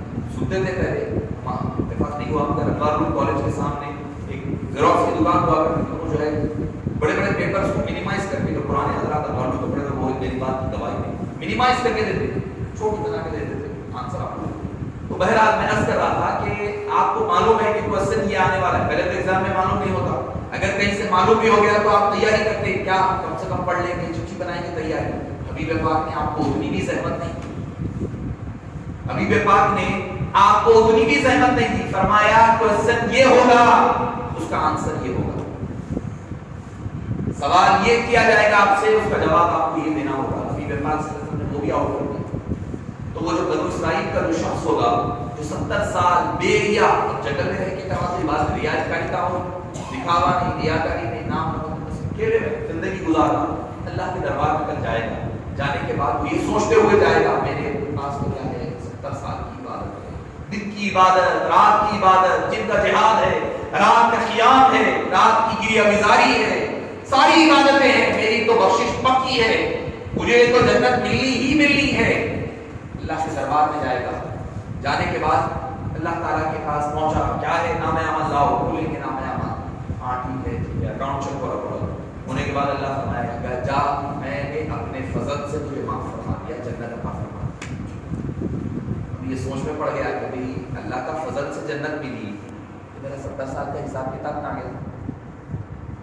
میں 70 سال جو عبادت کرا وہ کہاں گیا؟ اللہ فرما رہا فضل سے معاف کرا، فضل سے جنت ملی بول رہا ہے، تو اب میرے عبادتیں کہاں گئی؟ اب یہ سوچ رہا ہے، خالی سوچ و فکر کرتے ہوئے جنت کی طرف جا رہا ہوگا. یہی فکر میں ہے اس کے کہ بھئی اللہ نے فرمایا فضل سے معاف کرا، فضل سے جنت دیا، تو پھر عبادتیں کہاں گئی ہیں؟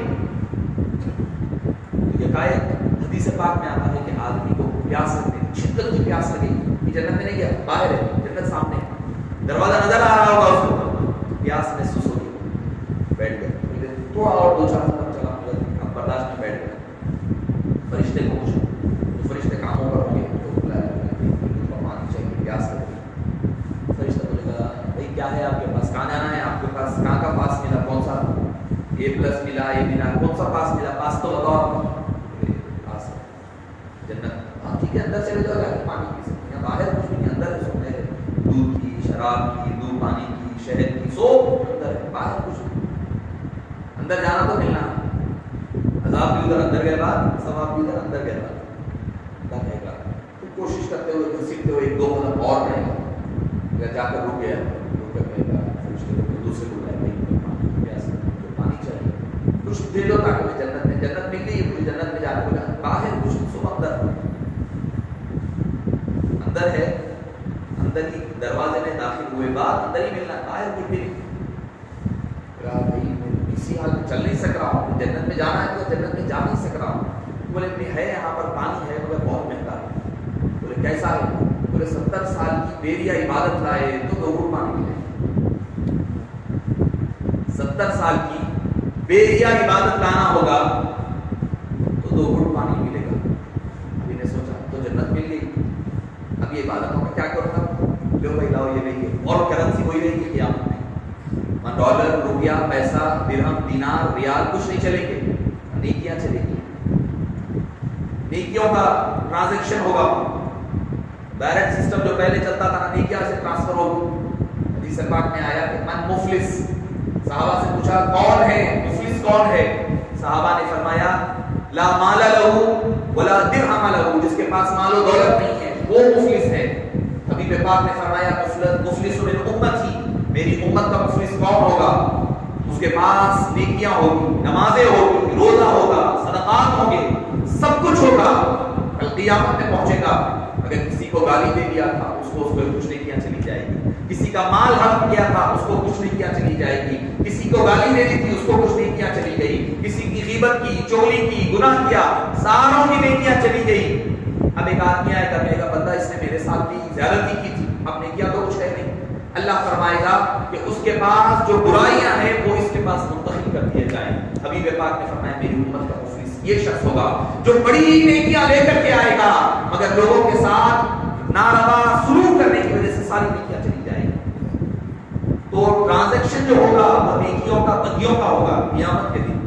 تو فرمایا ٹھیک ہے لے لو, یہ میرے 70 سال کی بیٹیا عبادت لے لو اور پانی مجھے دے دو, میں چلتا ہوں. آ گیا, پانی لے لیے, پی لیے, اب تھوڑا سکون مل گیا, اب جنت کی طرف موصوف چلے جا رہے ہیں. اللہ تعالیٰ فرمائے گا وہ بندے کو بلا کر لاؤ. دربار الہی میں حاضری, کیا باری ہے, کدھر جا رہے ہیں, جنت. کیوں؟ روانہ ہے, مل گیا ہے سرٹیفکیٹ جانے کا, رائٹ ہینڈ میں ملی کتاب, اور پہچان ہے, ہمارے بچے بھی نوجوان ہیں, یاد رکھیں ہر کام سیدھے ہاتھ سے کریں.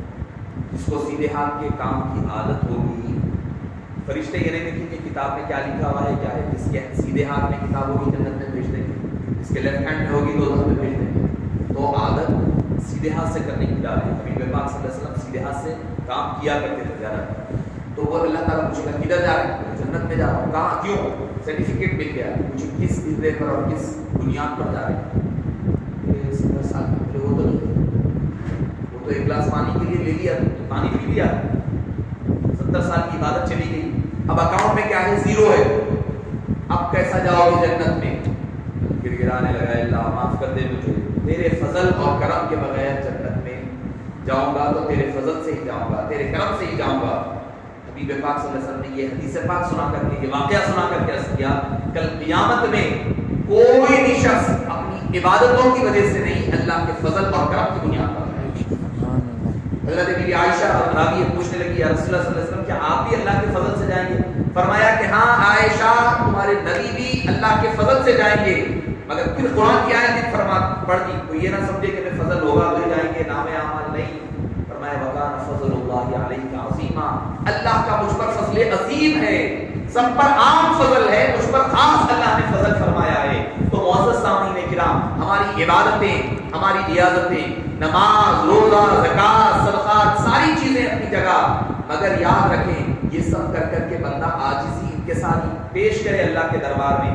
تکبیر کہتے ہیں اللہ اکبر اللہ اکبر. اے اللہ میں نمازیں پڑھ کر کے بڑا نہیں ہو گیا, میں روزے رہ کر کے بڑا نہیں ہو گیا, میں نے تراویح پڑھ کر کے بڑا نہیں ہوا, قرآن کی قرات اور سماعت کر کے بڑا نہیں ہوا. بڑائی تیری ہے, کبریائی تیری ہے. اللہ اکبر لا الہ الا اللہ واللہ اکبر وللہ الحمد. کبریائی تیرے لیے ہے, بڑائی تیرے لیے ہے, شان اور عظمت تیرے لیے ہے. میں نے جو کچھ کیا تیرا فضل تھا جو کر پایا.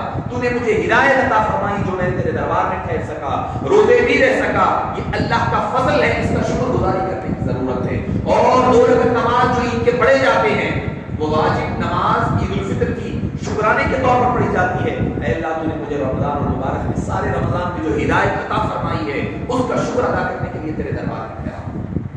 تو یاد رکھیں شکر کرنا آسان نہیں ہوتا, صبر آسان ہے, شکر آسان نہیں ہوتا. بندہ یہ سمجھتا ہے کہ میں نے اپنے طور پر کیا ہے, میں نے یہ اپنے طور پر یہ کر لیا وہ کر لیا, یہ شکر گزاری بھول جاتا ہے. اور خود فرماتا ہے اللہ تعالیٰ وَقَلِيلٌ مِّنْ عِبَادِيَ الشَّكُورُ, شکر گزار بہت تھوڑے بندے ہیں. تو معزز سامعین کرام, اللہ تعالیٰ خود فرماتا ہے جب رمضان المبارک کی مدت پوری ہو جائے تو اللہ کی کبریائی بیان کرتے ہوئے اس کا شکر ادا کرو. کیوں؟ لعلکم تشکرون, تاکہ تمہارا شمار شکر گزار بندوں میں لکھ دیا جائے.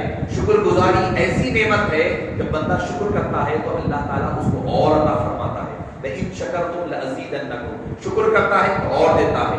مثال کے طور پر بچے کو آپ 10 روپے دیے, مثال دے رہا ہوں بلا تشبیہ, آپ دیے, بچہ آ کر کے آپ کی خدمت اور کر رہا ہے, آپ خوش ہو کر کے اور دیتے ہیں. انسان کی فطرت ہے, انسان کی فطرت ہے. آپ کسی کو کوئی انعام دیے, بچہ اور اچھے طریقے سے پیش آتا ہے, آئے تو آپ اور خوش ہو کر کے اور عطا کرتے ہیں. اگر بچہ لے کر کے غائب ہو گیا, پلٹ کے نہیں پوچھ رہا اس کے بعد, تو آپ اس کے بعد اور انسان کی فطرت بھی عطا نہیں کرتا, روک دیتا ہے, دروازے بند ہو جاتے ہیں. تو معزز سامعین کرام, اللہ تعالیٰ کے دربار کا ادب یہ ہے کہ اس کا شکر گزاری کی جائے. اس کے دربار میں جو اللہ تعالیٰ ہمیں توفیق عطا فرمایا ہے رمضان کا پورا مہینہ, یاد رکھیں یہ دیوانگی ہے کہ ہم نے جو سال رمضان بھر کیا ہے یہ اللہ کی بندگی ایک دیوانگی ہے. ورنہ تو آپ دیکھیں گے کہ 4 بجے رات کو اٹھ کر کے کوئی کھانا آپ زندگی میں نہیں کھاتے, کوئی دعوت بھی نہیں کرتا. 4 بجے رات کو کوئی دعوت اگر آپ کو دیا تو بولیں گے ارے شاید دعوت نہیں دینا چاہ رہے, اس لیے بہانے بنا کے 4 بجے کا ٹائم دے رہے بولے صاحب کھانا کھانے آئیے آپ کے گھر میں, کتنے بجے آنا, رات میں 4 بجے, بولے دعوت نہیں دینا چاہ رہے اس لیے بول رہے ہیں. آپ بھی یہی سمجھتے ہیں اللہ تعالیٰ دعوت دے رہا سہری کی 4 بجے رات. بولے دنیا زندگی میں کوئی قوم کو ٹائم نہیں کھاتی ہوگی وہ ٹائم اٹھ کر کے کھانا کھاؤ, وہ ٹائم اٹھ کر کے کھاؤ. کیوں؟ دیکھنا ہے اللہ تعالیٰ کو کہ کون میری بندگی کرتا ہے اور کون اپنے نفس کی پرستش کرتا ہے, کون میرے بلانے پر آتا ہے, کون میری خلاف ورزی کرتے ہوئے چلا جاتا ہے. معزز سامعین کرام, رات ہو گئی, رات تک پورے بیٹھے ہوئے, تو بندہ اللہ جیسے بولتا ہے ویسے رمضان میں سنتا ہے. تو محمد صلی اللہ علیہ وسلم فرماتے ہیں رمضان المبارک میں عام لوگوں کے دل اللہ والوں کے دل بچ جاتے ہیں تقوی کی وجہ سے. تقوی اور پرہیزگاری یعنی اللہ جو فرما رہا ہے آپ کو کر رہے ہیں. اللہ فرمایا مت کھاؤ, نہیں کھا رہے ہیں. اللہ بولا مت سو, نہیں سو رہے ہیں. یہ ٹائم اٹھو, اٹھ رہے ہیں. یہ ٹائم سو جاؤ, سو رہے ہیں. یہ ٹائم کھاؤ, وہ ٹائم کھا رہے ہیں. گالی نہیں دینا, نہیں دے رہے ہیں. بیوی کے قریب نہیں جانا, نہیں جا رہے ہیں. کھانا پینا بند, سارا چیزیں اللہ جیسا فرما رہا ہے سن رہے ہیں. تو معزز سامعین کرام, اللہ تعالیٰ بھی آپ کو بے حساب عطا بھی فرما رہا ہے. آپ بولیں گے وہ کیسے؟ حدیث پاک میں شہر یزداد رزق المؤمن, یہ وہ مبارک مہینہ ہے جس میں اللہ تعالیٰ مومن کے رزق کو بڑھا دیتا ہے. آپ بولیں گے نہیں بڑا صاحب غلط بول رہے ہیں. آپ کے دستر پہ افطار پہ جتنے فروٹس رہتے ہیں اتنے فروٹس آپ زندگی میں کبھی غیر رمضان میں رکھ کے کھاتے آپ کبھی زندگی میں دیکھیں.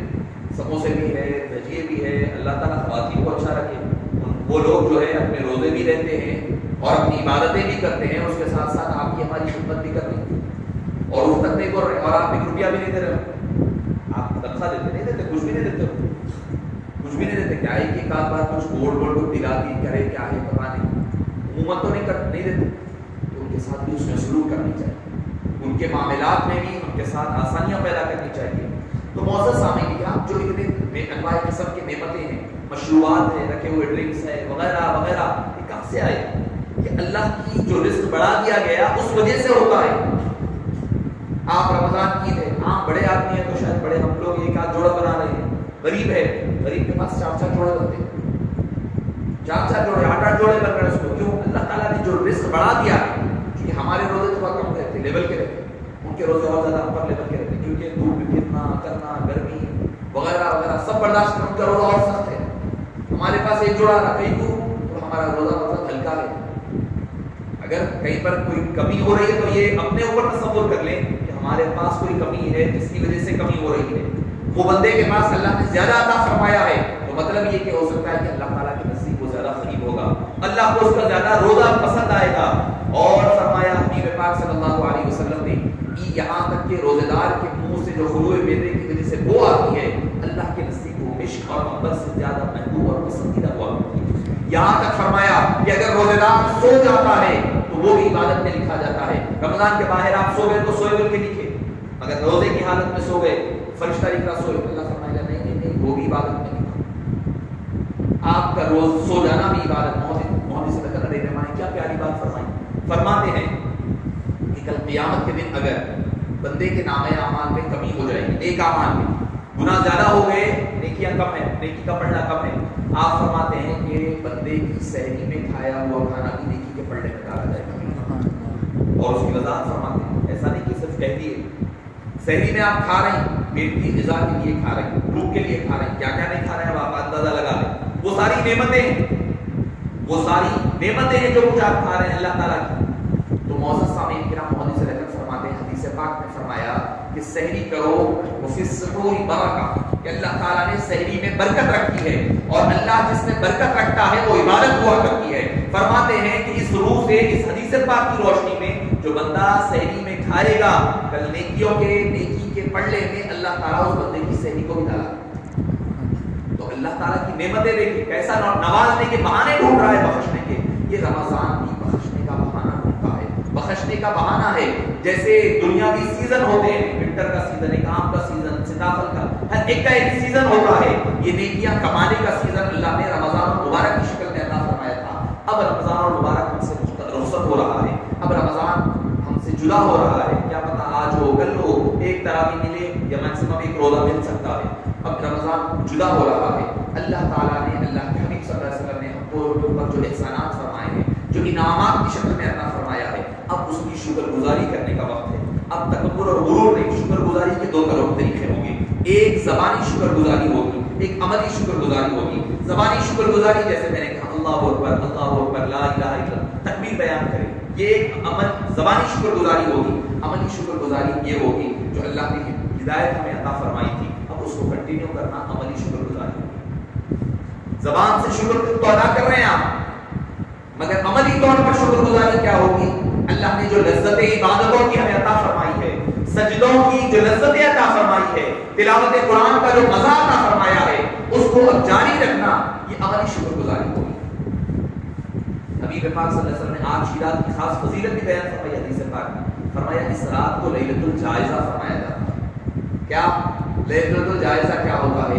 اللہ تعالیٰ سارے فرشتوں کو جمع کرتا ہے, بلاتا ہے اور بلا کر پوچھتا ہے کہ اے لوگوں یہ بتاؤ کہ اگر کوئی مزدور کو مزدوری پر رکھا جائے, وہ جب اپنی اجرت پوری کر لے تو اس کے ساتھ کیا سلوک کیا جائے؟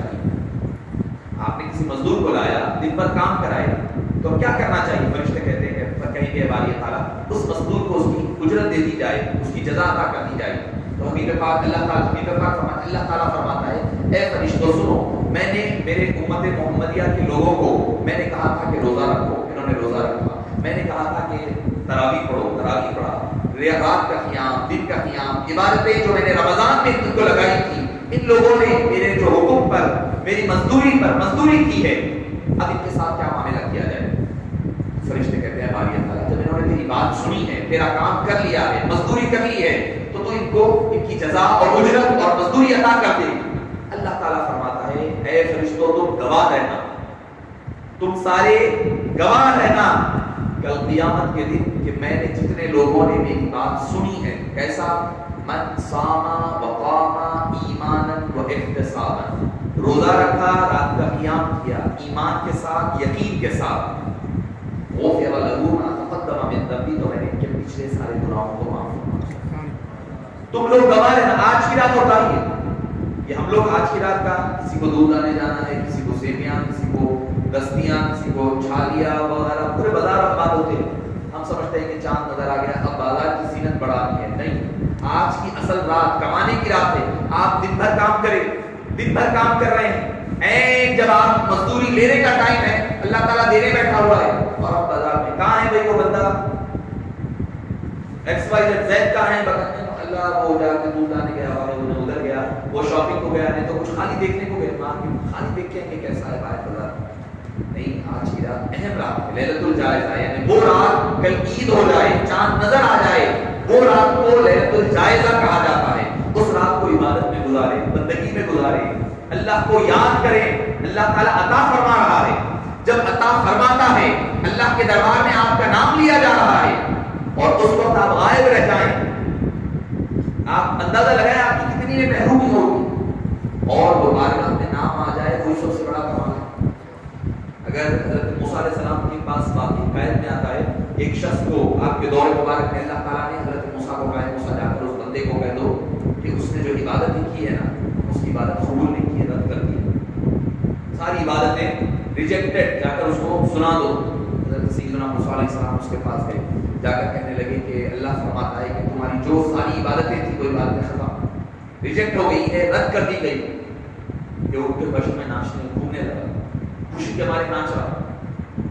حضرت موسیٰ علیہ السلام سمجھے شاید سننے میں کوئی غلط فہمی ہو گئی ہوگی، نہیں کرے تو نہیں کرا، بولے ریجیکٹ ہوئی، وہ تو ایکسیپٹڈ سن لیا، شاید اللہ قبول کر لیا، سنا، اس لیے خوشی میں ناچ رہا۔ رو کے بولنے لگے بندے شاید تیرے سننے میں کوئی غلطی ہو گئی یا میرے بولنے میں، کہ اللہ نے تیری عبادتیں رد کر دی ہے، ریجیکٹ کر دی ہے، پھر خوشی میں ناچ رہا۔ یہ کیا معاملہ ہے؟ رو کے پوچھے کیا بات ہے بابا، خوشی سے ناچ رہا کیوں، وجد میں کیوں ہے؟ تو کہنے لگا عبادتیں قبول کرے نہ کرے اس کی مرضی ہے، اس کا حکم تھا، میں نے عبادت کی۔ ہمارا بھی وہی حال، اس نے کہا نماز پڑھو، ہم نے نماز پڑھی، اس نے کہا روزے رکھو، ہم نے روزے رکھے، اس نے کہا تراویح پڑھو، ہم نے پڑھا، ہمیں کیا پتا ثواب و عذاب سے۔ بندہ کہنے لگا مجھے ثواب اور عذاب سے کیا لینا دینا، اس کی بڑی بارگاہ میں میرا نام لے لیا گیا، اس سے بڑھ کر اور کیا چاہیے تجھے، اس کے دربار میں میرا نام کا ذکر آ گیا، یہی میرے لیے کافی ہے، یہی میرے لیے بچ کا سامان کر گیا۔ معزز سامعین کرام، اس بارگاہ میں آپ کا نام پیش ہو رہا ہے اور آپ کہیں اور ضرورت ہوگی، یقیناً ضرورت ہوگی، وہ کی فطرات ہے۔ 10 دن سے اعتکاف میں مبارکباد دوں گا۔ اعتکاف والوں کا معاملہ کیا ہے، ان کا معاملہ کیا ہے، جو لوگ اعتکاف ہے کہ ہم ڈیرا لگا دیے اللہ تیرے در کے آگے، اب بخشش کے بغیر اٹھنے والے نہیں ہیں، یہ معاملہ ہے معتکفین کا۔ معتکفین کا معاملہ کیا ہوتا ہے، یہی ہوتا ہے اللہ بس سب چھوڑ چھاڑ کر، بیویوں کو چھوڑا ہم نے، بچوں کو چھوڑا، کاروبار کو چھوڑا، گھر بار کو چھوڑا، ضرورتوں کو چھوڑا، سب چھوڑ کر کے تیرے در پر آ کر ڈیرا لگا دیے، اب بخشش ہونا ہے، یہ ہے بندے کا اعتکاف کا مقصد ہوتا ہے، اب بخشش کا پروانہ لے کر ہی ہونا ہے، یہ ہوتا ہے معتکف۔ اسی لیے فرمایا بزرگوں کو دیکھا کرتے، اپنے والد گرامی کو دیکھتے، معتکف جو ہوتے ہیں وہ گھر تک کوئی لے جا کر چھوڑتے، ان کی دعائیں کرواتے، کیوں؟ کیونکہ یہ بخشا بخشایا ہوا ہوتا ہے، تو ان سے دعائیں کروا لے، اللہ تعالیٰ ان کی دعاؤں کو قبول فرماتا ہے۔ اسی لیے حضرت جبریل امین معاملہ ختم ہو گیا، دنیا میں نہیں آتے، 3 مرتبہ آتے، حدیث پاک میں آتا ہے جبریل امین میں اپنی گفتگو ختم کروں، 3 مرتبہ دنیا میں نازل ہوتے ہیں، آج قیامت تک ہوں گے۔ ایک فرمایا قدر والی رات، قرآن سے حضرت صاحب سلام تنزل الملائکۃ والروح فیہا، زمین پر اترتے، کیوں اترتے؟ پہلی امتوں میں آتے تو کہہ کے لیے آتے، معلوم ہے 2 کاموں کے لیے آتے، یا تو اللہ کا کلام اتارنے، نہیں تو عذاب اتارنے، 2 ہی کام تھے حضرت جبریل، کلام اترتا یا عذاب اترتا، جو کلام مان لیے بچ گئے، جو کلام نہیں مانے عذاب آتا، بستیوں کے بستیاں پلٹا دیے جاتے، بستیوں کے بستیاں تباہ کر دیے گئے۔ قرآن کریم میں بھی ذکر ہے ان کانت الا صیحۃ واحدۃ فاذا هم خامدون یا حسرۃ علی العباد ما یاتیہم من رسول الا كانوا به یستہزئون۔ جو 3 فرشتوں کو اللہ نے سورہ یاسین میں جو ذکر ہے، بستیاں والے نہیں مانے انبیاء کی بات، اللہ تعالیٰ نے جبریل امین کو بھیجا، بھیج کر خود فرماتا ہے انکار، فرمایا کہ ہم وما انزلنا علی قوم من بعد من جند من السماء وما كنا منزلین، ہم آسمان سے کوئی بڑی فوج کو نہیں اتارے عذاب کے لیے اس قوم پر، انکار الا صیحۃ واحدۃ، بس ایک چیخ۔ حضرت جبریل امین آئے اور اپنے دستے مبارک میں پوری بستی کو اٹھا دیا، پوری بستی کو اٹھائے، اٹھا کر ہلا دیے، پورا ہلائے بستی، جیسا ڈبہ ہلاتا نا، پوری بستی کو ہلائے، ایک آواز نکالے اللہ نے، جیسی چیخ سمجھے، انکار الا صیحۃ، ایک چیخ اور آواز نکالی، انکار الا صیحۃ واحدۃ فاذا هم خامدون، سارے کے سارے خاموش ہو گئے، سارے ختم ہو گئے۔ انطاکیہ بعد روایت میں آتا ہے کہ انطاکیہ کی بستی، خالی پوری بستی ہاتھ میں اٹھا دیے پوری ایسی حالات میں، تو اندازہ لگائیے آپ طاقت کا اللہ کے. ہم قرآن کریم پڑھتے گزر جاتے، معنی نہیں سمجھ میں آتے، اس لیے لذت اور مزہ نہیں آتا. وما انزلنا على قومه من بعده من جند من السماء وما كنا منزلين. ہم آسمان سے بڑی قوم کو، بڑی جند کو، بڑے جھنڈ کو نہیں اتارا، بس ایک چیخ تھی بس. اذا خامدون، سارے کے سارے سو گئے. یا حسرت علی العباد، کیا ہی حسرت بھری ہے ان بندوں کے لیے، حسرت ہے، ندامت ہے. ما یاتیہم من رسول الا کانوا به یستہزئون، رسول آتے گئے اور ٹھٹا مذاق کرتے گئے. تو میں اس کا رہا تھا جبریل امین پہلی امتوں کے لیے آئے، یا تو اللہ کا کلام لائے یا پھر اللہ کا عذاب لائے، دو ہی کام کے لیے آتے. آج امت میں بھی دو کاموں کے لیے آتے. پہلے تو حبیب پاک صلی اللہ علیہ وسلم کے پاس قرآن لاتے، قرآن کریم نازل کیا کرتے، اور کوئی عذاب نہیں لاتے. یہ ہماری وجہ سے نہیں، یہ ہمارے اندر کوئی سرخاب کے پر لگے ہوئے نہیں ہے، ہمارا کوئی کمال نہیں ہے. اس لیے نہیں کہ اللہ ہماری عبادتوں سے خوش ہے، ہمارے گناہوں سے بچنے کی وجہ سے خوش ہے، نہیں، صرف اور صرف صدقہ ہے حبیب پاک صلی اللہ علیہ وسلم کا کہ ہم حبیب پاک کی امت ہی ہے، ان کے نام لیوا ہے. کیا خبر کیا سزا مجھ کو ملتی، میرے آقا نے عزت بچا لی، فرتیسیاں میری مجھ سے لے کر خالی کملی میں اپنی چھپا لی. معزز سامعین کرام، یہ حبیب پاک کا صدقہ ہے. اس وجہ سے اس امت پر عذاب نہیں آ رہا ہے کہ حبیب پاک صلی اللہ علیہ وسلم کی وجہ سے. تو ہمیں چاہیے کہ جب قرآن کا بھی حق ادا کرے، رمضان کا بھی حق ادا کرے، ساتھ ہی ساتھ حبیب پاک صلی اللہ علیہ وسلم کی اس احسان کا بھی حق ادا کرنا پڑے گا. تو معزز سامعین کرام، جبریل امین 3 بجے سے اترتے ہیں، ایک قدر والی رات اترتے ہیں. اور کیوں اترتے ہیں؟ کیوں اترتے ہیں؟ آپ کی ہمارے لیے اترتے ہیں. کیوں؟ حدیث پاک میں آتا ہے جو بندہ ٹھہر کر عبادت کرتا ہے، اس کی عبادت کر دعا کرنے پر جبریل امین آ کر آمین کہا کرتے ہیں. جو لیٹے لیٹے عبادت کر رہا ہے اس کے لیے دعائے مغفرت کے لیے آتے ہیں، اس کے لیے سلام کی اتارنے کے لیے آتے ہیں، ہماری بخشش کی دعا کرنے کے لیے جبریل امین اتر رہے ہیں. دوسری چیز فرمایا، جب عید الفطر ہوتی ہے، عید الفطر آتی ہے، عید الفطر ہونے کے بعد ایک دوسری چیز فرمایا، عید الفطر جب آتی ہے، جب عید کی نماز پڑھ لیتا ہے بندہ، پڑھ کر اپنے گھروں کو واپس جا رہا ہے، وہ شخص جس نے صحیح طور پر رمضان کے روزے رکھے، رات بھر عبادت صحیح طور پر کیا، اللہ کی جس کو بخشش کا مژدہ مل گیا ہے، اس بندے کے پاس جو میں نے ليلۃ الجائزہ میں جس کی بخشش کا مژدہ ملتا ہے، وہ گلیوں کے کارنرز میں ٹھہر کر کے اس سے مصافحہ کرتے ہیں، ہاتھ ملاتے ہیں اور اس کو یہ بخشش کا مژدہ دیتے ہیں کہ اے اللہ، مبارکباد دیتے ہیں کہ اللہ نے تیری بخشش اور مغفرت فرمائی.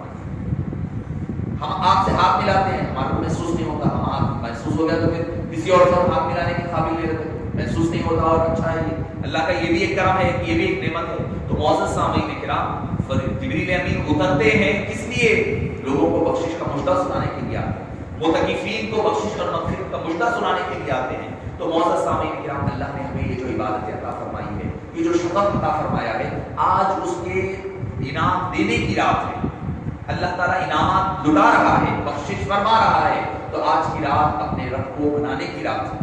آج کی رات اللہ کے دربار میں کی عبادت کرنے، منانے کی، کچھ نہیں تو نہیں، کم سے کم 2-4 رکعت، تراویح نہیں ہوگی اگر چاند ہوگا تو قیام اللیل کے پڑھ لیں، تہجد کے پڑھ لیں، نفل نمازیں پڑھ لیں، نہیں تو صلاۃ التسبیح پڑھ لیں، پڑھ کر کے اللہ کے دربار میں دعا کرے، اللہ تو نے مجھے جو ہدایت دی اس کا شکر ادا کریں، اور آئندہ بھی اس ہدایت کو جاری رکھنے کی اللہ کے دربار میں توفیق کی دعا کریں. ایک کام تو ليلۃ الجائزہ کا آج کا کرنے کا ہے. دوسرا کام ہے صدقہ فطر کا. اگر کوئی حضرات نے نہیں دیا ہے صدقہ فطر تو صدقہ فطر دینا ہوگا. حدیث پاک میں آتا ہے کہ صدقہ فطر کیا ہے؟ فرمایا کہ 2 کام کرتا ہے، 2 کام ہوتے ہیں. فرمایا کہ تمہارے گناہوں کا کفارہ ہوتا ہے، یعنی رمضان میں آپ جو کچھ باتیں کر دیے، کوئی غلط کام کر دیے، روزے کے دوران روزوں میں کوئی کمی آ گئی ہے، اس کمی کو پورا کرتا ہے صدقہ فطر. پہلا کام، سب سے بڑا اپنا فائدہ ہے. دوسری چیز فرمایا وطعام للمساکین، یہ اور غریبوں کے لیے کھانے پینے کا انتظام فرماتا ہے. یعنی کیا کہ جب آپ عید کے لیے آ رہے ہوں، عید کی نماز پڑھنے کے لیے آ رہے ہو، کھا پی کر آ رہے ہیں، تو آپ کے ساتھ آپ کا بھائی مسلمان بھائی کھا پی کر کے عید کی نماز کے لیے آئے، آپ کھائے ہوئے رہیں اور بھوکے پیٹ رہے. اللہ تعالیٰ کو یہ پسند نہیں ہے، اور کھلانا اور پلانا یہ اللہ کو سب سے زیادہ پسند ہے. میں اکثر کہتا ہوں یہ بات، ہم لوگ کیا کرتے ہیں، عبادت مطلب کیا سمجھتے ہیں، 100 رکعت نفل پڑھنا سمجھتے ہیں لوگ، ایک پوری قرآن پڑھنا ہے نفل، یقیناً ہے یہ بھی ایک عبادت، مگر اللہ تعالیٰ کو بدنی عبادت سے زیادہ مالی عبادت پسند ہے. قرآن کریم میں قسم کا کفارہ ہے 7ویں پارے میں، فَكَفَّارَتُهُ إِطْعَامُ 10 مساکین. اگر کوئی قسم توڑ دے تو اللہ فرماتا ہے فکفارۃ اطعام 10 مساکین، 10 مسکینوں کو کھانا کھلانا یہ کفارہ ہے۔ پہلے 10 رکعت پڑھو نہیں فرمایا، 10 روزے رہو نہیں فرمایا، 10 مسکینوں کو کھانا کھلاؤ فرمایا۔ ہم رمضان میں بھی کھلانے پلانے کے عادی ہو جاتے ہیں، اب اس کو رمضان کے بعد بھی جاری رکھنے کی ضرورت ہے۔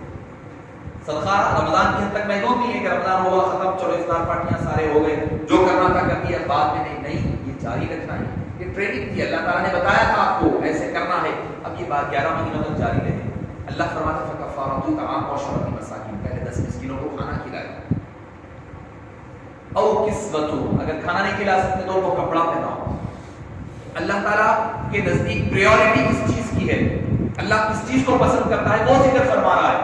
غریبوں کو کھانا کھلاؤ، ان کو کپڑا پہناؤ، اللہ کو یہ سب سے زیادہ پسند ہے۔ بندہ نفل پڑے گا اس کی حد تک محدود ہوگا۔ حدیث پاک میں قدسی میں آتا ہے، حدیث پاک میں اللہ فرمائے گا کہ اے بندے میں بھوکا تھا تو نے مجھے کھانا نہیں کھلایا، میں پیاسا تھا تو نے مجھے پانی نہیں پلایا، میں برہنہ ننگا تھا تو نے مجھے کپڑا نہیں پہنایا۔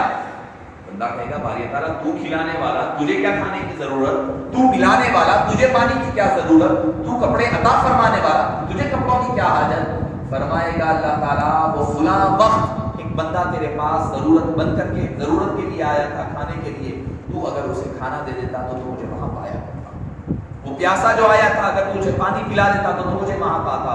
جو ننگا برہنہ کپڑے کے لیے آیا تھا اگر تو وہاں پلا دیتا تو مجھے وہاں پایا کرتا۔ تو معزز سامعین کرام، اللہ کو کھلانا پلانا بہت پسند ہے، کھانا بلا کپڑے، اس کے بعد کیا فرمایا اور تحریر رقبہ، یا کسی غلام کو آزاد کرنا۔ یہ بھی تینوں چیزیں کمیونٹی سوسائٹی سے ریلیٹڈ چیزیں، تینوں چیزیں کھلانا، پہنانا، غلام آزاد کرانا۔ فمن لم یجد، اگر یہ تینوں چیزیں نہیں ہیں، فصیام ثلاثۃ ایام، تو 3 دن کی مسلسل روزے رہنا۔ یہ چوتھے نمبر پہ ہے، ہم پہلے نمبر پہ لا لیتے ہیں کفارہ مسلسل روزے رہنا، مسلسل کچھ کنٹینیو رہنا، نہیں گیپ دے سکتے، کب رہ سکتے کیا، یہ کچھ ہے ہمارے لوگ۔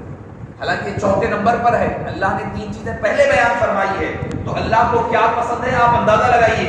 اللہ کو یہ پسند ہے کہ بندہ دوسروں کی ضرورتوں کو پورا کرے، دوسروں کے لیے کھلائے اور پلائے۔ شیطان آپ کو 100 رکعت نفل پڑھانا آسان ہے شیطان کے نزدیک، مگر 100 رکعت 100 روپے جیب میں سے نکالنے کے لیے شیطان بربلا تھا۔ الشیطان یعدکم الفقر ویأمرکم بالفحشاء، شیطان ڈراتا، ارے چلے گئے تو پیسے اب نہیں آتے۔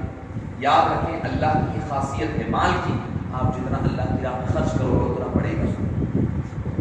ہمارے پاس شیطان ڈراتا، مسجدیں ہوتی ہیں، ہم مسجد میں یہاں پر نہیں ہوگا مگر عمومی طور پر چندہ 10 روپے 5 روپے 20 روپے کاٹ آوازیں آتے ہیں۔ میں حقیقت دونوں ساری جگہوں کی بات ہے، آوازیں آتی ہیں، مسئلہ نہیں ہونا چاہیے۔ اللہ کے گھروں کی، اللہ کے گھر ہے، ایمان والے اس کو آباد کرتے ہیں۔ آباد کرنا ایک کچرے کی گاڑی بھی اٹھا لینا، یہ مسجد کو آباد کرنا۔ ہم کاٹ کوٹ آواز آتے کوئنہ گرنے ڈبوں، نہیں ہونا چاہیے بھائی۔ مسجد میں آپ نماز پڑھیں 10 روپے کو بھی 50 نوٹ اٹھا کے رکھتے ہیں، کیا وہ مسجد کے چندے کے واسطے دے دیں 50 نوٹ اٹھا کے پھٹ گئی پرانی ہو گئی، کوئی نہیں لیتا وہ نوٹ اٹھا کے رکھتے ہیں۔ ماں نہیں، وہ مسجد کے صدر صاحب آتے ہیں، مولن صاحب آتے ہیں، ان کو یہ نوٹ دے دیں گے۔ حضرت سیدتنا ام المومنین بی بی عائشہ رضی اللہ عنہا جب صدقہ خیرات کرتی عطر لگا کر دیتی تھی۔ پوچھا کہ آپ عطر لگا کر کیوں دیتی ہے؟ فرمایا میں نے حدیث پاک سنی ہے حبیب پاک سے، بندہ جب صدقہ کرتا ہے تو فقیر کے ہاتھ میں بعد میں جاتا ہے، وہ صدقہ پہلے اللہ کے دستے مبارک میں جاتا ہے، وہ اللہ کے ہاتھ میں جاتا ہے، جو بھی جیسے بھی اس کا ہاتھ ہے وہ دستے مبارک میں جاتا ہے، اس کے بعد فقیر کے ہاتھ میں جاتا ہے۔ تو جب سے میں نے یہ سنا ہے، جب سے میں صدقہ خیرات کرتی ہوں تو میں پیسے کو عطر لگا کر دیتی ہوں، اللہ کے ہاتھ میں جا رہا ہے تو خوشبو لگا کر دیتی ہوں۔ اہتمام تو یہ ہونی چاہیے، ہمارے پاس الٹا ہوتا ہے، الٹا کرتے ہیں لوگ۔ تو مساجد کو آباد کریں، مساجد کی، میں مسجد کو کوئی ایسا نہیں کہ کمیٹی والوں نے مجھے کہا ہے کہ مسجد کے بارے میں کہے، چندے کے بارے میں نہیں، اللہ گواہ ہے، میں اپنے طور پر کہہ رہا ہوں بھئی ہم چائے پینے جا رہے ہیں تو 100-200 روپے ایسے خرچ کر دیتے ہیں، چائے بسکٹ پان کھا کے پی کے اگر آپ آ جائیں تو آج کل تو ماشاءاللہ بچوں کے شوق بڑھ گئے، کیا موئن آباد جا رہے ہیں مصحف کہیں کو چائے پینے جا رہے ہیں، لیکن اسپیشل چائے پی کے حقیقت خالی جا کر کے آئے تو بس کا 1000 روپے لگ رہے ہیں، پیٹرول جانا آنا آ گئے تو خالی چائے پی لیں، آدھے گھنٹے کا سفر ہوگا، بھوک بھی لگ رہی تھوڑا کچھ کھا لیں گے